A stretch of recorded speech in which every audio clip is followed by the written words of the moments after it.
There are two common ways of tying the clove hitch, and I have this broom handle suspended here so we can work on both ways.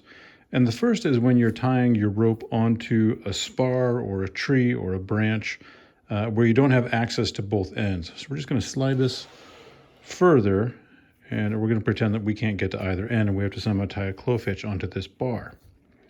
And that starts off by just taking the rope, and we're going to have our standing part, which is going to be in our left hand, and our running end, and we're just going to toss our running end over the bar. Nothing fancy, just we're going to take our running end and toss it over the bar. We'll take our running end and we're just now going to cross over our standing part.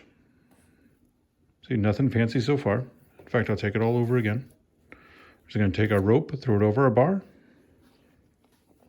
take our running end, and we'll cross it over. And now you can see how we're forming this diagonal section. We're going to take our running end and just put it underneath the diagonal section we just made. Pull it snug, and that's our clove hitch. I'll do it one more time. And one of the things that's an important aspect of any knot is that you can tie it easily and that you can untie it easily. That's why we look at specific knots when we work our way through Scout Advancement. So we have our standing part is going to be in our left hand. Our running end, we're just going to throw it over our bar. We're going to pull it off to one side and then cross over the standing part. You can see how what we've done is we've made one straight length of rope, and then we've crossed over it, making a diagonal section of rope.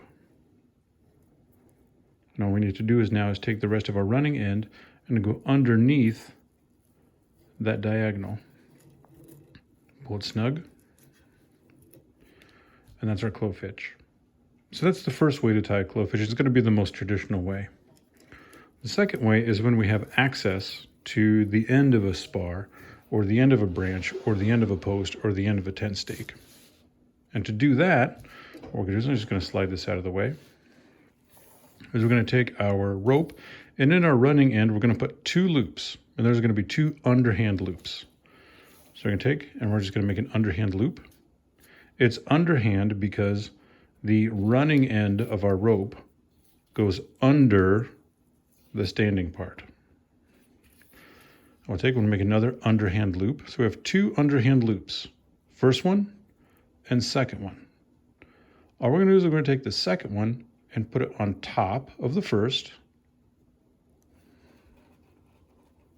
Put that over our pole and pull snug.